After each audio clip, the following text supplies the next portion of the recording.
আমাকে যদি কেউ গালি দেয় আমি কিছু মনে করি না, যদি আমাকে কেউ আঘাত করে এত কিছু মনে করি না, আমাকে কত গালাগালি করে মানুষ আমি কিচ্ছু মনে করি না, সব কিছু সহ্য করতে পারি। কিন্তু আমার ভক্ত যখন কাঁদে ওটা আমি সহ্য করতে পারি না। তাই কট্টাঙ্গ মহারাজ যখন নয়ন জলে ভক্ত প্লাবিত করছেন আর তার চিন্তা করিতে করিতে সেই কথাগুলা বলছেন, এইভাবে তার দেহ থেকে যখন প্রাণ প্রায়টা বেরিয়ে যাচ্ছিল তখন আমার রাধা কৃষ্ণ যুগল মূর্তি এসে তাকে জড়িয়ে ধরেছিল। এই 48 মিনিটের ভিতরেই এই কট্টাঙ্গ মহারাজ যুগল মূর্তি দর্শন করেছে। এই কথা ভাগবতে প্রমাণ, আমি প্রমাণ নিয়ে এসেছি। পরীক্ষিত মহারাজকে প্রণাম, এই প্রমাণটা দিয়েছিলেন। তাই আপনার কোনো চিন্তা নেই, এবার কলিজীবের চিন্তা নেই। যদি এইভাবে কোনো ব্যক্তি 48 মিনিট ভজন করতে পারে তাহলে সেও কৃষ্ণ দর্শন করতে পারে। চিন্তা করবেন না।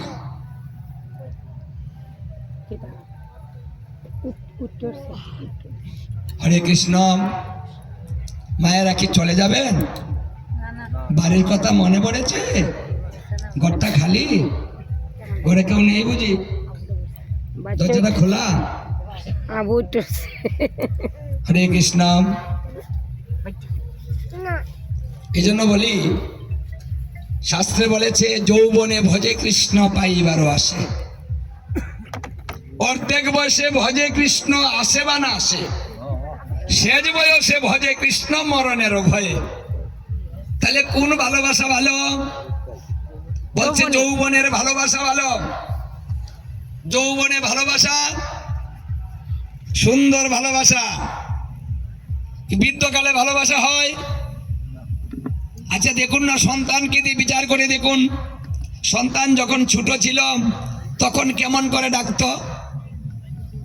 কুকিলের মতো ডাক, ও মা, মা গো, প্রাণ জুড়িয়ে যেত, তাই না ডাক শুনে? আচ্ছা ওই সন্তান যখন বড় হয়ে যায়, বিবাহ করান, আচ্ছা তখন কি ডাকে এইভাবে মধুর সুরে? কে গো বাবা, ও বাবা, হয়ে যা বাবা, কি সুন্দর ডাকে। 1 কেজি মিষ্টি নিয়ে যায় আমার ছেলেটার জন্য, গেলে পাগল হয়ে বাবা বাবা হয়ে সোনার সান আমার। কি মায়া লাগে না? হ্যাঁ, কত কিছু লুকিয়ে লুকিয়ে এনেছেন, হ্যাঁ ছেলের জন্য যত্ন করেছেন। আচ্ছা এই ছেলে যখন বড় হয়েছে, বিবাহ করেছে, আপনি বৃদ্ধ হয়েছেন, তখন ডাকটা কেমন হয়? হ্যাঁ, এসে বলবে এই আমরা বাড়ি বুড়ে বাড়া কই গেল রে, বুড়া বেড়ি কই? আর বউ কইব তোমার মা তোমার বাপ কই গিয়া ঘুরে আমি খবর রাখি, কই গিয়া গিয়া দাওগা বইয়া কোন গপ্প লাগাইছে। কি আর ইট খাইয়া ভিট খাইয়া লাগিয়ে দেয়। কে গো, ভালোবাসা আছে? হয় না, কারণ যৌবন গেলে ভালোবাসা হয় না। এই কথা ভাগবতে 7ম স্কন্ধে বলেছে। বৃদ্ধ হলে কেউ ভালোবাসে না, কেউ দেখতে পারে না। দেহে যদি শক্তি না থাকে এই জগৎ তাকে আর চায় না। প্রতিনিয়ত নিজের আপনজন আপনাকে আঘাত দিয়ে কথা বলবে। বৃদ্ধ বয়সে পান শেষে খাওয়া বেতর বউ, সুপি সুপি শেষ ভেতরে দেখবে না রে কেউ।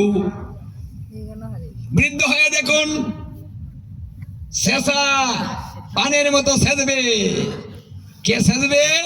বলছে আপনজন, যাকে বেশি ভালোবাসতেন ও সেজবে আপনাকে, অন্যরাই না। পাড়ার মানুষের শেষে না, শেষে গো যে গানে বলে না, পর মানুষে দুঃখ দিলে দুঃখ মনে হয় না, আপন জনে দুঃখ দিলে মেনে নেওয়া যায় না। কষ্ট লাগে বেশি, তাই না গো? সারা জীবন না খাওয়াই তোরে খাওয়াইছি, আর আমার কথা কইল। হ্যাঁ, কি কষ্ট! এই কষ্ট বলা যায় কার কাছে? এমন একটা সময় আসবে এই কথাগুলা কারোর সঙ্গে শেয়ার করতে পারবেন না, মনের দুঃখ মনে রাখতে হবে, বললে খবর আছে, যদি দেখে ফেলে না খবর আছে। এই জন্য বলছি যে বৃদ্ধ হলে কুকুরের মতো সেবা দিবে, মানুষের মতো না। দেল দিয়ে কাছে যাবে না, যা খা খায় মর মর শেষা, হ্যাঁ জ্বালায় পুড়িয়া বর্ষা করে মরে গেলে বাইসে গেলাম নি। যাকে এত আদর করতেন সে আপনাকে এইভাবে কথা বলবে, কারণ মানুষ যদি পেকে যায় তিতা হয়ে যায়, তাই না গো? তখন আমরা মরার চিন্তা করি, ওই দিন একটা প্রায়শ্চিত্ত করে আসলাম। যদি বলেছে শুনছো গো তেল নাই, দূর দোকানে কি বাবা যাও না, যদি মা এখনই কয় এ শুনো তেল নাই কিন্তু তাড়াতাড়ি রান্না বসাবো, বাবারা দৌড় দেন না দোকানে, রাখ আইনা দিতেছি জান না, এই যে লবণ দাও নাই, জ্বালার তুই একবারে খলি না, আচ্ছা জানি কি আবার যায় না তোর দেয়া, কি গো এই মা ঠিক না কথাগুলা? আর তখন যদি শেষে কেমন লাগবে? বলার সঙ্গে সঙ্গে আইনা দিলাম, আর এখন আমি কিছু আনতে পারি না, আর আমার মরার জন্য প্রায়শ্চিত্ত করে আমার টানতে পারে না। হ্যাঁ ওই এমন একটা প্রায়শ্চিত্ত করে দিবেন যেন 1 সপ্তাহের মধ্যে মরা যায়, আর ভালো লাগে না। আমি বললাম আহারে, আমি তো দেখেছি মানে সংসারের জন্য কি করেছে, আজকে তাকে এত খারাপ লাগে। খুব বইলেন না বাবা, কি জ্বালানি যে জ্বালাইতেছে সারাটা দিন, হ্যাঁ আর কি ভালো ভালো জিনিস যে দিয়েছে সারাটা জীবন, কি গো ভালো ভালো জিনিস দিয়েছেন না সবাই তো দিয়েছেন, আমরা দিচ্ছি তাই না গো? হ্যাঁ সংসার কি কেউ মূল্য দিচ্ছে? শাস্ত্রে বলছে এই সংসার থেকে আপনি কিচ্ছু পাবেন না, কেউ নাম্বার দিবে না আপনাকে, জিরু অস্বীকার করবে তুমি আমার জন্য কিচ্ছু করনি। এই জগৎটা হবে এমন, যার উপকার করবেন সে আপনাকে কষ্ট দিবে, জ্বালাবে, পোড়াবে। তাহলে কারো কাছ থেকে কিছু পাইবার আশা আপনি করতে পারেন না, যারা করছেন তারা ভুল করছেন। এই জন্য দুঃখের কথাগুলা একদিন রাধারানী বৃন্দার কাছে বলছিল, ওরে বৃন্দে মানুষের ভাব দেখলে দুঃখ লাগে, সময় থাকতে আমার প্রাণবল্লভকে চেনে না, যখন অসময় হয়ে যায় কেউ ভালোবাসে না, তখন বলে হে গোবিন্দ তুমি ছাড়া আমার আর কেউ নেই। এর আগে বলে না, এর আগে তো আনন্দ, সবাই ভালোবাসে, টানাটানি করে তুমি আমার কাছে আসো, হ্যাঁ আমার কাছে থাকো, কত যত্ন, হ্যাঁ পরে তো বাসে না। কিন্তু এই অসময়ে যারা আমার গোবিন্দকে ডাকে, আমার গোবিন্দ তাদের কথাও শুনে না। দেখুন এমন একদিন আসবে যে আমরা ভগবানকে ডাকবো কিন্তু ভগবান আমাদের ডাক শুনবে না। কেন শুনবে না?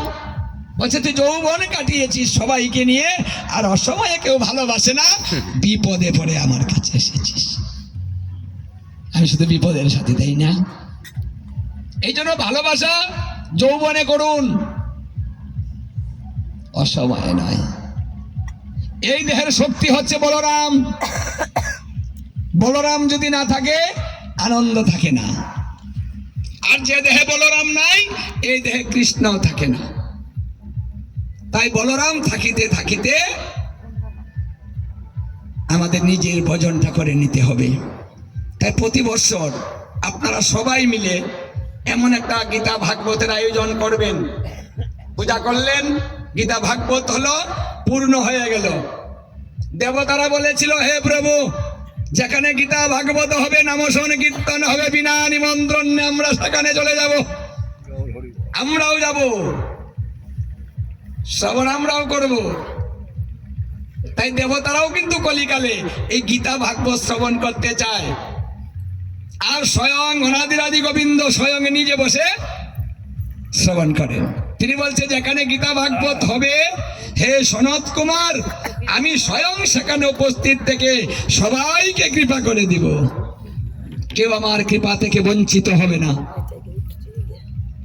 তাই আসুন আমরা অভ্যাস করি, ভালো কিছু ধরিয়ে দিয়ে যাই সন্তানদেরকে। যতই দিন যাচ্ছে আমাদের পরিস্থিতি কিন্তু ততই খারাপ হচ্ছে, কারণ মানুষের মন দিন দিন চঞ্চল হচ্ছে, আত্মকলহ বেড়েই চলেছে। যার জন্য সমাজ আমাদের গঠন করতে হবে, আর সমাজ গঠন করতে হলে সেটা ধর্মের ভিত্তিতেই সম্ভব, অন্য কোনো ভাবে কিন্তু সম্ভব নয়। ভাগবতের পঞ্চম স্কন্ধের পঞ্চম অধ্যায়ে ঋষভদেব তার 100 পুত্রকে বলেছিল, হে পুত্রগণ, পিতার কর্তব্য সন্তানকে জ্ঞান দেওয়া। যে পিতা তার সন্তানকে জ্ঞান দিতে পারে না সে পিতা হওয়ার যোগ্য রাখে না। যে গুরু তার শিষ্যকে জ্ঞান দিতে পারে না সে গুরু হতে পারে না।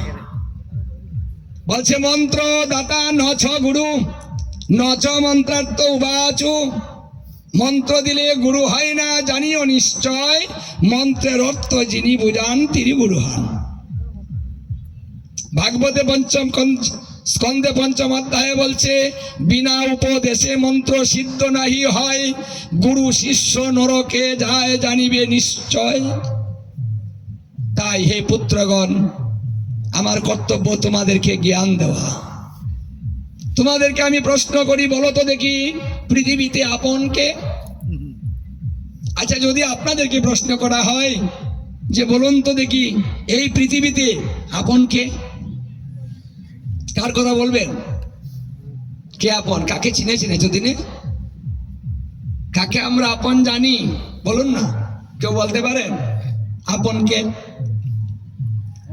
বলেন না, সংসার না করতেছেন, আপন চেনেন নাই? সংসারে আপনকে? হ্যাঁ, বউ। ওই যে বাবাজি চিনছে বউ আপন, বাবাজি চিনছে বউ আপন, কারণ বউ মারা গেল গা রান্না কেউ খাওয়ায় না, হতে হতে পুরন লাগে, এটা জানে বেটা।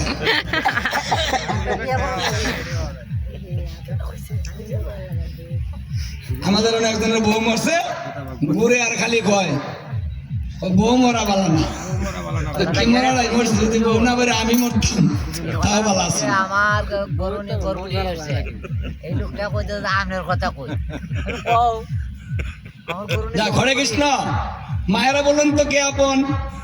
এই ঋষভদেবের সন্তান ছিল 100 সন্তানকে এইভাবে বসিয়ে জিজ্ঞাসা করছে, এই সন্তানগণ বলো তো দেখি আপনকে। এখন সন্তানরা তো উত্তর দিতে হবে। দেখুন, পিতার দোষে সন্তান মূর্খ হয়। যদি বাবা জ্ঞানী না হয়, জ্ঞান দিতে না পারে, তাহলে সন্তান মূর্খ হয়। মায়ের দোষে দুষ্ট হয়, বংশ দোষে কৃপণ হয়, যারা হিসাব করে চলে না তারা দরিদ্র হয়। এখন বলো তো আপনকে? মা বাবা আপন। হ্যাঁ, এই কথাটাই বরদ বলেছিল, হে বাবা তুমি আর মা এই দুজন আপন আর সবাই পর। বাবা বলল হয়নি, চিন্তা করে উত্তর দাও। দেখুন, আমরা সংসার করছি কিন্তু আপন চিনি না। আমাদের সমস্যাটা কিন্তু এই জায়গায় যে আমরা সংসারে ভালোবাসা করছি সমানে, কিন্তু আপন চিনতে পারিনি এখনো। তাহলে আমাদের ভালোবাসা লাস্টিং হবে কি করে? পরের সঙ্গে ভালোবাসা করলে ভালোবাসা থাকবে? ওটা তো ভেঙে যাবেই। হ্যাঁ, তখন পিতায় বলল, শোনো বাবারা, তাহলে আমি বলে দেই পৃথিবীতে আপনকে। তিনি বললেন, শোনো বাবারা,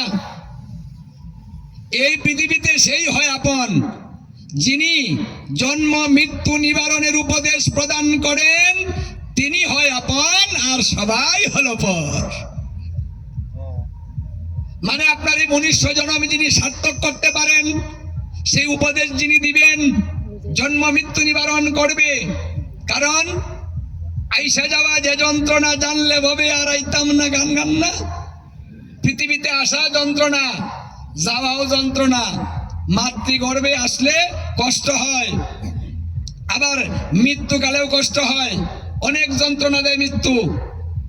কেউ মরার পর থেকে ঘুরে আইছেন? সে বলতে পারবেন মরাটা কি। কেউ নাই এনে মরতে মরতে পারছিলেন? নাই, হইতো না। আচ্ছা দেখুন, খুব কষ্ট বুঝি আমরা না গো, একটু আঘাত পেলে কেমন কষ্ট লাগে। তাহলে যেদিন প্রাণ পাখিটা বেরিয়ে যাবে সেদিন কষ্টটা কেমন হবে? অনেক কষ্ট হবে আমাদের। তাই আমরা আসতে চাই না, আমরা মরতে চাই না, আমরা জন্মও নিতে চাই না, ওটাকে রোধ করতে চাই। তাহলে সেই উপদেশ যিনি দিবেন তিনি হবেন আপন, আর সবাই হবে পর। তাহলে আপন কি এখন বোঝেন? এক কথায় আপন। মেয়ের জামাই বাড়িতে আসলে আর যদি নিজের গুরুদেব বাড়িতে আসে সেদিন বোঝা যায় আপনকে। গুরুদেব রে বলে, গুরুদেব আপনি জান গে নিখিলরা বাড়ি, আমরা মেয়ের জামাই আছি।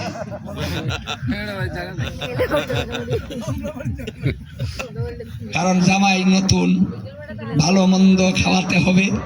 বাবা আপনি থাকলে তো নিরামিষ খাওয়াতে হবে, জামাই কি এগুলা খাবো?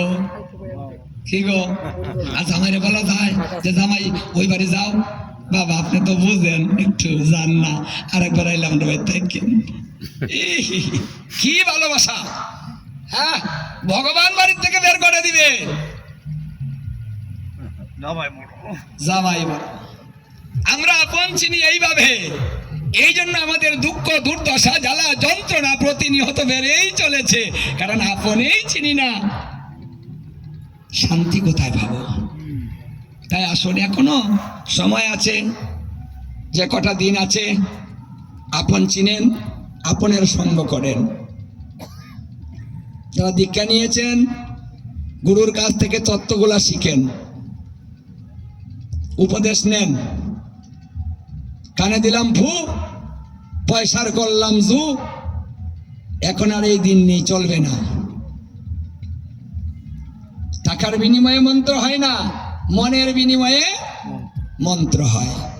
কানে করি বিশ পিস, তো বছরে বছরে দক্ষিণাটা বেশি করে দিস। আমাদের মন্ত্র হয়ে গেল এমন পাতলা, মানে আমরা ভাবি যে শিষ্য যত বাড়বে তত আমার ব্যবসাটা ভালো হবে। আসলে গুরুদেব কিন্তু ব্যবসা করতে পারেন না, এটা শাস্ত্রে নাই।